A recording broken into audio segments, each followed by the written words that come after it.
Request है यार कि देखो, माँ बाप चाहते हैं कि आप करो तो आप करो, आपके पास समय भी नहीं है। ये 2025 बहुत खतरनाक है और इसमें हमें क्या करना है लाडलो, नंबर बनाने हैं लाडलो, नाम बनाना है, याद रख लेना, है ना। तो सबसे पहले हम द अर्थ का इंट्रोडक्शन करेंगे, लेखक के बारे में जानेंगे, फिर ऑब्जेक्टिव जब करेंगे तो बहुत आसान लगेगा ऑब्जेक्टिव। तो ध्यान से सुनो, जो इनके लेखक थे ना H.E. बेट्स थे। राइटर कौन था? H.E. बेट्स। बैट है ना मेरे भाई, H.E. नाम से बैट है, क्या है?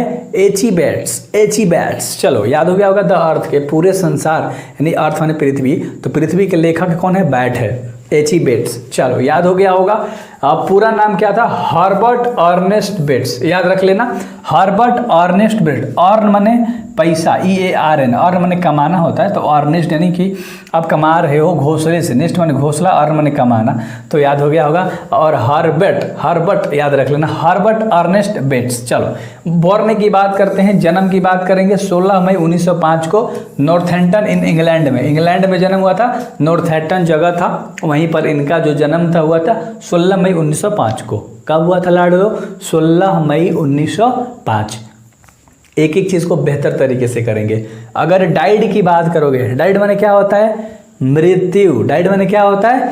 मृत्यु। यानी 29 जनवरी 1974 को इंग्लैंड में मृत्यु हो गया था। इंग्लैंड में ही जन्म हुआ था, नॉर्थहैम्पटन। हाँ चलो, आप टोटल 68 साल तक ये जिंदा रहे थे, है ना। तो एज इनका 68 साल हो गया था। चलो ऑक्यूपेशन की बात करोगे तो पेशे से एक राइटर थे, यानी कि लेखक थे। क्लियर है ना। H.E. बेट्स क्या थे? एक केवल लेखक थे। हर चीज़ अच्छे से सुनोगे लाडलो, देखो बेहतर तरीके से कराऊंगा। ये एग्जाम में भाई फोड़ देनी है, गर्दा मचा देना है भाई। शपथ कर लो, सारे प्लेलिस्ट बना के सब सब्जेक्ट कंप्लीट कराऊंगा, बस शपथ कर लो कि तुम फोड़ोगे। इस साल के एग्जाम में तुम्हारा नंबर बेहतर रहेगा, और ये बात लिख लो, है ना। 68 साल तक राइटर थे। लैंग्वेज इनका क्या था? इंग्लिश। इंग्लैंड में जो पैदा होगा इंग्लिश ही बोलेगा, क्योंकि राष्ट्रीय भाषा उन लोग का क्या है?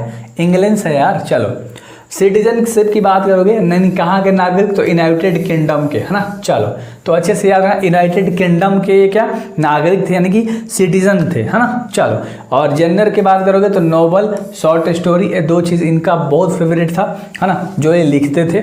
और वाइफ का नाम था, है ना, यहाँ पर क्या दिया है? मार्जोरी। क्या दिया है मेरे भाई? मार्जोरी हेलन कॉक्स, याद रहेगा, मार्जोरी हेलन कॉक्स वाइफ का नाम था। अगर काम के बारे में बात करोगे कि कौन कौन से वर्क इंक्लूडेड हैं इनके नाम से, भाई देखो इन्होंने कौन कौन से चीज़ों पे काम किया है, क्या क्या लिखा है लाडलो, ध्यान से सुनना। Fair stood the wind for friends 1944 में, थोड़ा सा टेढ़ा नाम है और देखने को एग्जाम में नहीं मिलता, खुशी की बात है। बहुत साल पहले एक बार आया था 13 या 14 में ये question, fair stood the wind for a friends, याद रख लेना। द पर्पस प्लान्स 1947 में, ये याद कर लेना, इंपॉर्टेंट है भाई, बता रहा हूँ। द जैकरंडा ट्री, ये भी याद रखना, 1949 में, द जैकरंडा ट्री, है ना। द स्कारलेट स्वर्ड 1951 में, द डार्लिंग बर्ड्स में 1958 में। क्लियर है? मजा आ रहा है? क्लियर है? ये सब चीज़ एक बार और सुन लो पीछे वीडियोस करके, देखो खुद से बोलो, याद होगा। एक शॉर्ट स्टोरी जो कि द अर्थ है, जो आपका चैप्टर है, एक शॉर्ट स्टोरी है। क्या है मेरे लाडलो? शॉर्ट स्टोरी है। मचाओगे ना? मचाओगे ना?